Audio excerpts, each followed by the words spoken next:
Paano kung yung anak mo kinukonsinti ng mga kapitbahay mo? Yung mga kumare, yung meron silang Diyan, mga Mike. kaibigan.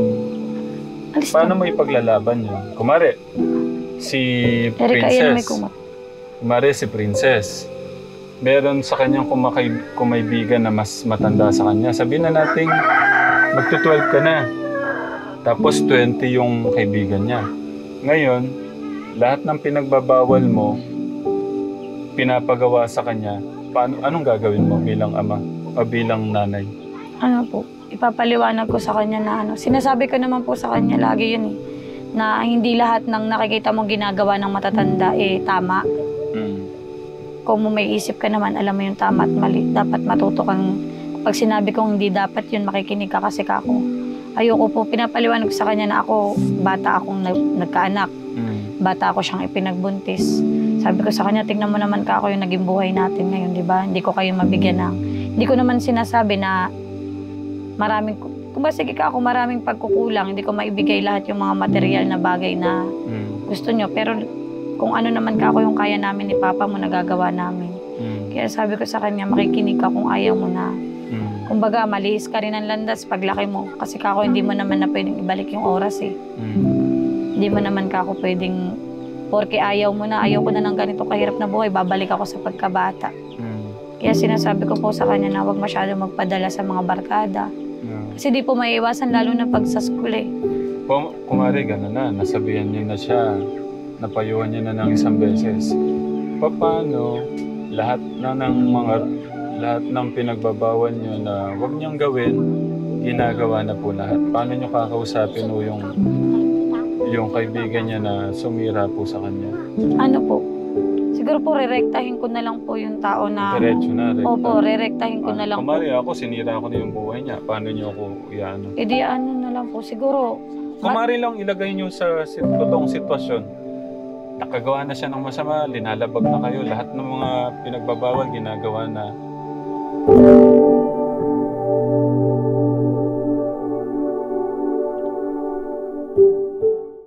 Kapatid mo. May sinasabi sa akin eh. Dito, sabihin mo na. Kumusta ba kayo yan? Po din po ako nakatira. Hiwalay din po kami ng bahay. Paano? Hiwalay po kami ng bahay. Bakit?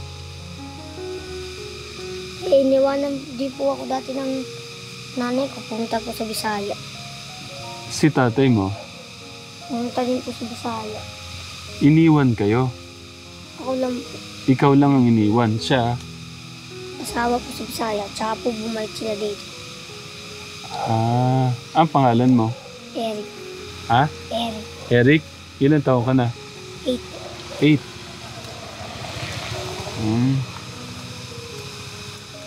Okay, tara, dito tayo. Upo tayo dito. Kausapin kita. Dito ka. Ayaw magsalita eh. Kapatid mo pala to eh. Dito ka. Tanong mo ano yung sinasabi sa akin kanina. May sinasabi sa akin kanina eh. Sinabi mo. Wala. Kahit tara dito. Ha? Tulungan kita. Ibubulong niya daw.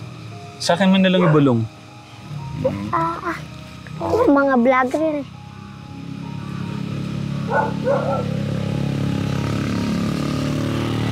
Bakit niyo daw po kinakausap si Lola Rosel?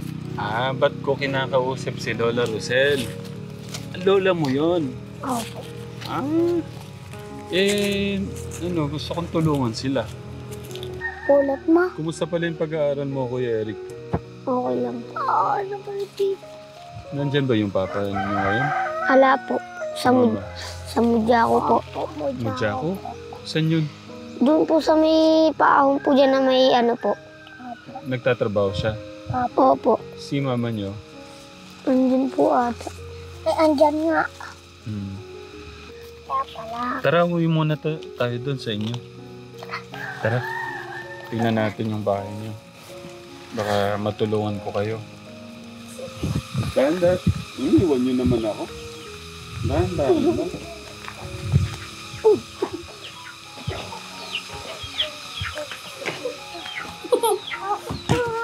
Magandang umaga po. Ano mama? Ando ka na Rosel. Morning. Bakit po? Basta po dito sa loob. Ikaw yung ate? Apo. Pwede pumasok? Pwede po. Inaano pa yung kamay ko. Thank you. Ano naman, tara dito. Pasok ka agad. Tara dito agad. Ito pala, bahay nyo? Tanong mo, Ilan kayo Ano pangalan mo ate? Princess po. Princess. Ilan taon ka na? 11 po. 11. Nag-aaral ka? Apo. Kumusta yung pag-aaral? Okay lang po. Nasaan si mama at papa mo? Si mama po yung nandun po kami ng babae. Ay, nandun. Nandun po, okay. baka po nagtatrabaho. Oh. Okay. Ilan kayo magkakapatid? 4 po. Tapos ito yung bunso. Okay. Kumusta kayo dito? Okay lang po. Okay. Eric, lagay mo yung kay John Mike. Lagay mo kay Mike. Hindi ba kayo nababasa ng ulan dito? Kapag po malakas, minsan may tulo po. Ako na. Pag malakas, natulo. Hindi ba umulan kahapon? May ulan. Hindi ba umulan dito sa loob? Yan dyan po sa loob kapag po umuulan, bumabaha po. Dito po. Dito bumabaha. Okay lang ba kayo dito? Saan po, si Gamay po, naging po ulan. Minsan. Dito labas. So, si Ate Princess, magto-12 ka ba? Opo, sa April. April. Okay. Kumusta yung pag-aaral mo? Anong grade na? 5 po. Grade 5 na po ngayon. Grade 5 ka pala? Opo. Aka na, pera muna. Na late yung pag-aaral mo. Nabalik po kasi ako ng kinder eh. Kayo po pala yung nanay. Dito na po kayo na. Dito muna. Ano kalat-kalat? Ba't po siya nabalik ng kinder pala? Ano po kasi yun eh. Bali yung tatay po kasi talaga, yung kinakasama ko po kasi ngayon, hindi ko po talaga yun, hindi po yun yung talagang tatay niya. Ito po, magkapatid po to sa unang asawa ko. Hiniwalayan ko po, gawa po na ng bubugbog po kasi. Tapos po, yun na pangasawa ko po kasi is taga Leyte. Wait lang po, pangalan niyo po muna. Maika po. Ilan taon na po? 27 po. Sige po, ituloy niyo na. Tapos ano po, nalipat po kasi kami ng Leyte, na-stop po yung pag-aaral niya. Parang nag-kinder po siya dito. Tapos nung lumipat po kami ng Leyte, alanganin na po kasi na mag-transfer. Kaya ang nangyari po, pinastop po muna siya ng 1 year. Tapos nung nag-enrollment po, in-enroll ko siya ng kinder. Kaya bali 2 beses po siya nag-kinder. Okay. Kaya pala, so malinaw na sa akin. Sige po. Nakahiwalay daw siya. Doon daw siya eh. Tapos Opo. ito daw dito. Opo. Ano po kasi to? Noon nga pong nagkahiwalay nga po kami ng tatay nila. Bali, ano lang po, hindi po kasi kami sinustentohan.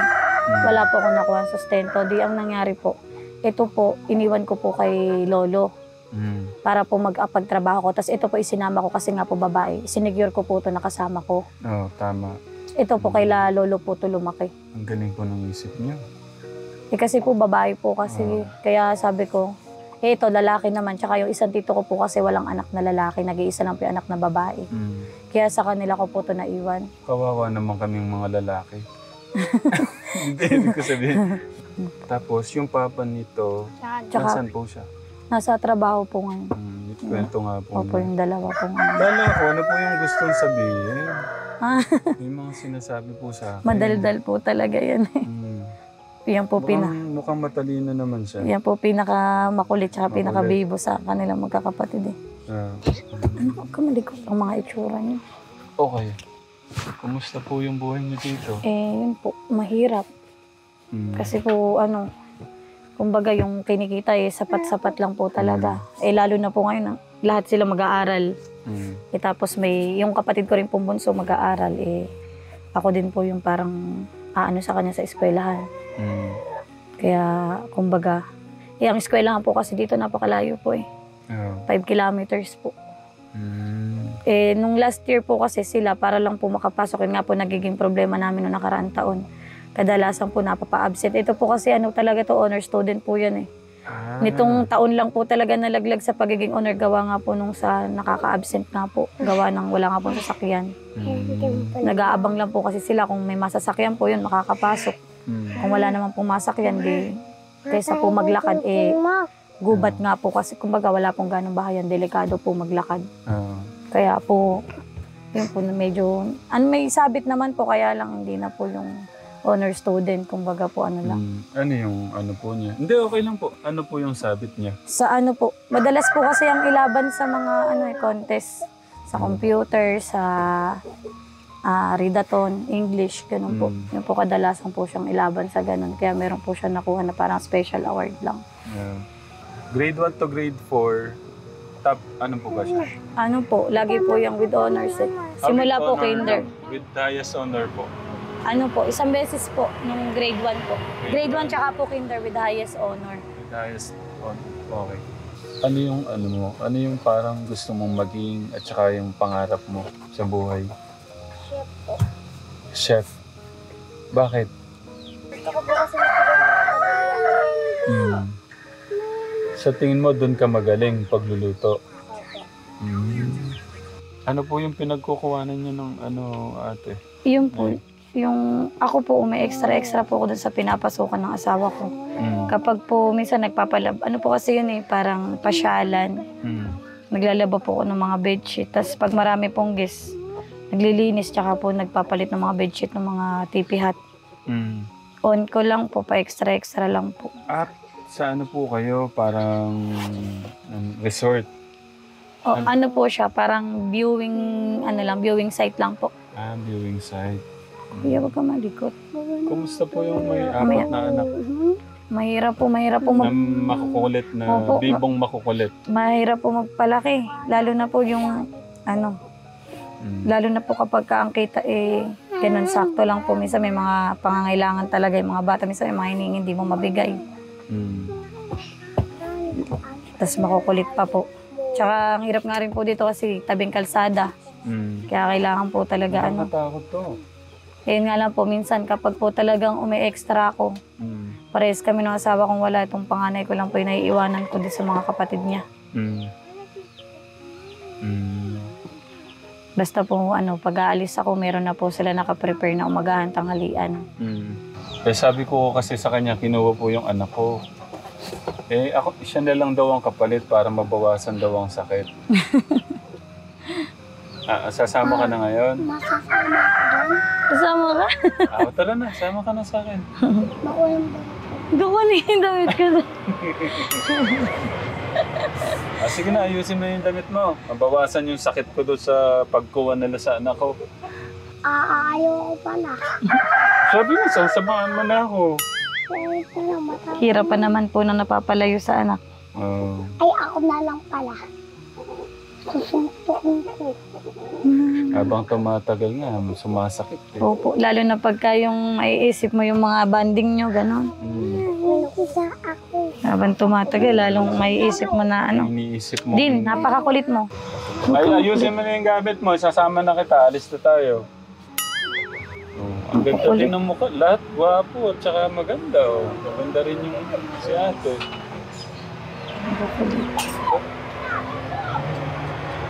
Kuya, gusto mo, baka masugatan siya. O, wag mo nang pansinin, mamaya, dadakotin ka mamaya. Baka masugat. Mukhang may kakulitan at mukhang bibo naman sila. Opo, makukulit po talaga eh. Napaka-hyper. Namamalo po kayo ng anak. Kapag po sobrang kulit na talaga. Ba't kailangan nung paluin yung mga anak natin? Kapag po, minsan po kasi, may mga bata po kasi na kahit sabihan mo, kagaya po ng mga anak ko. May times po kasi na kapag sinasabihan mo lang, hindi pinapansin eh. Makikinig lang kapag kayong talagang... Paano kung sabihin sa inyo ng yung mga ilan lang, kapitbahay, ba't mo pinapalo yung anak mo? Papa DSWD kita dyan. Ano po, Paano nyo sasagutin? Ano po, kagaya po sa mga tito ko, sabi ko, kaysa naman ka ako na lumaki na ganyan yung mga anak ko, makakasanayan kasi akala nila okay lang yung ginagawa nila. Di syempre ka ako mas mainam na hanggat bata, didisiplinahin ko na. Kasi ang hirap naman kako nung lalaki sila, nakakala nila lahat ng ginagawa nila kahit mali, tama pa din. Di syempre kako ampon na pa rin nun sa magulang, di ba? Sabihin, ay kaya ganyan yung bata niya, lumaking ganyan kasi hinayaan lang ng magulang. Tama. Paano kung yung anak mo kinukonsinti ng mga kapitbahay mo? Yung mga kumare, yung meron silang Diyan, mga Mike. kaibigan.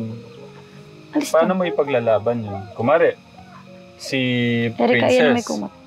Kumare, si Princess. Meron sa kanyang kumaibigan na mas matanda sa kanya. Sabihin na natin, magto-12 ka na. Tapos 20 yung kaibigan niya. Ngayon, lahat ng pinagbabawal mo, pinapagawa sa kanya, anong gagawin mo bilang ama o bilang nanay? Ano po, ipapaliwanag ko sa kanya na sinasabi ko naman po sa kanya lagi yun na hindi lahat ng nakikita mong ginagawa ng matatanda tama. Hindi lahat ng, kagaya ko po kasi talaga ako aamin ko sa sarili ko. Parang nakasanayan ko po yung environment na mura dito, mura doon. Yung parang naging expression na namin yung ganun. Lagi ko po sinasabi sa kanila na huwag niyo akong gayahin kasi kako, iyon mali yun. Hindi lahat ng makikita niyong ginagawa naming matatanda tama. Na dapat, kung may isip ka naman, alam mo yung tama at mali. Dapat matuto kang, pag sinabi kong hindi dapat yun, makikinig ka kasi kako.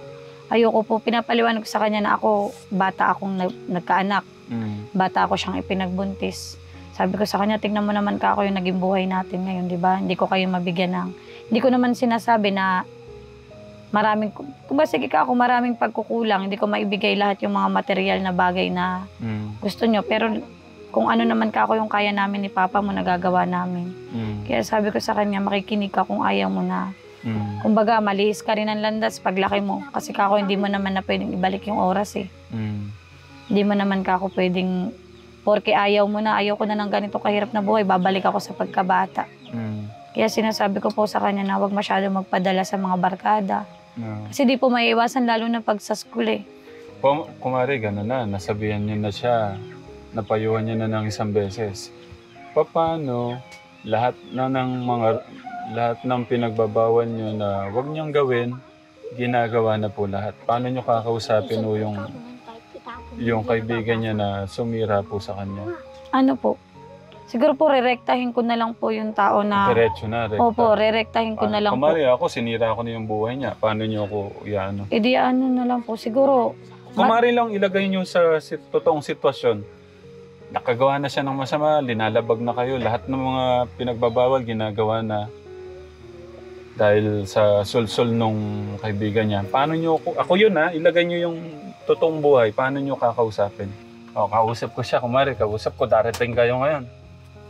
Saan tayo gigimik niyan mamaya? Uy, pwede ba na tigilan mo yung pag-aya-aya sa anak ko ng ganyan? Kasi... Bakit po? Gusto po nung anak niyo. Kasi una sa lahat, kung meron kang kakayahan na gawin lahat ng gusto mo, yung anak ko wala. Kasi kami, tatay lang niya nagtatrabaho sa amin. Magkano lang kinikita ng tatay niya? Kasi siyan. Gusto po nung anak niyo Mas matanda ka kaysa sa anak ko Mas alam mo yung tama at mali.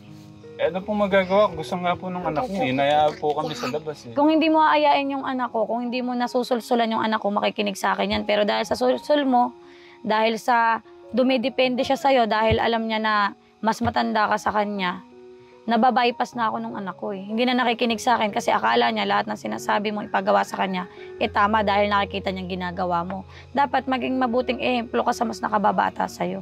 Ba't hindi niyo po pagalitan yung anak niyo? Siya nga po yung Pinapagalitan ko yung anak ko pero sa nakikita ko kasi, ikaw talaga yung humahatak sa anak ko para magawa niya yung mga maling gawa na pinagbabawal ko sa kanya.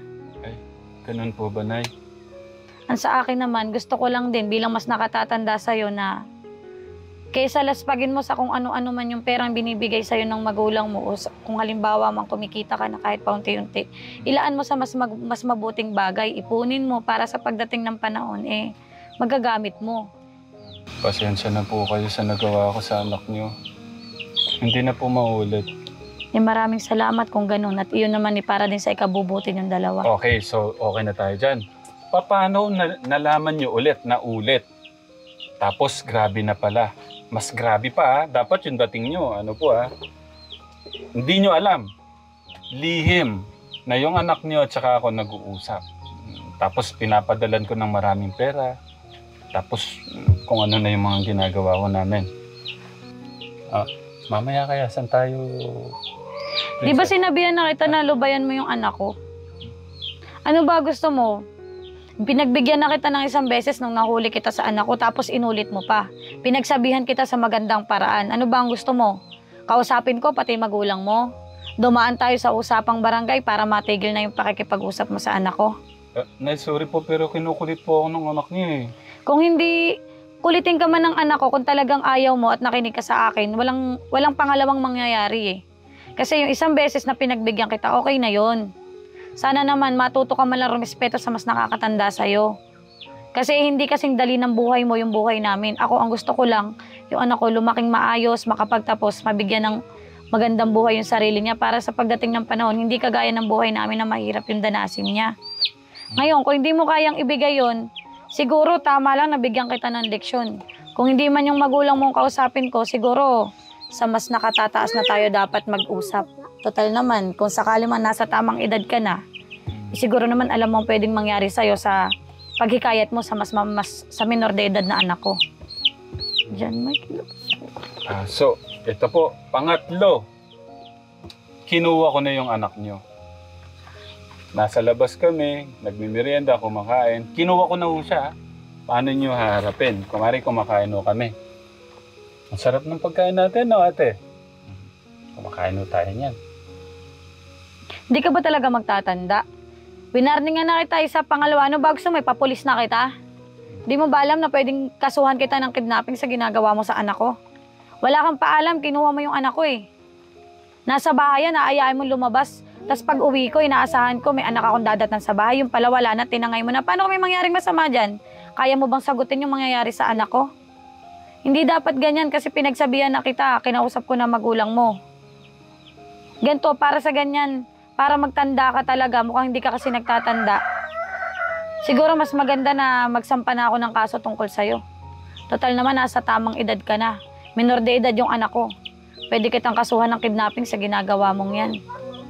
Hindi na madadala ng sorry mo at pakiusap mo yung ginagawa mo. Hindi na maganda. Bukod sa sinisira mo na yung buhay ng anak ko, sinisira mo din yung relasyon naming mag-ina. Sorry po. Hindi na po maulit talaga, Nay. Ilang beses na kita pinagbigyan, 2 beses na. Siguro naman sa 2 beses na yun, kung talagang ano talaga yung paghingi mo na sorry, dapat nagtanda ka na. Kaso hindi eh, inulit mo pa rin. Itinakas mo pa yung anak ko. Sa tingin mo, sino pang maniniwala sa paghingi mo ng sorry? Siguro, kung talagang ano ka, sa police station na lang tayo mag-usap. Magbablatter na lang siguro ko para din mas maproteksyonan ko yung anak ko na kapag lumapit ka pa sa anak ko, talagang ipakukulong na kita. Nangungulit po kasi si Princess eh. Kahit kulitin ka ng anak ko kung talagang ayaw mo, sabi ko nga sa'yo, mas may isip ka kumpara sa anak ko. Ang isang tao, kahit pilitin mo kung talagang ayaw yan, walang magagawa ang taong pumipilit. At ikaw naman, Princess, alam mo na, ilang beses ko na kayong nahuli, pinagsabihan na kita. Sana naman maisip mo lahat yung hirap na ginagawa namin para sa'yo. Hindi biro yung trabaho na pinapasok ng papa mo. Ulan, init, para lang maibigay yung mga gusto mo, tapos ganito lang gagawin mo sa amin.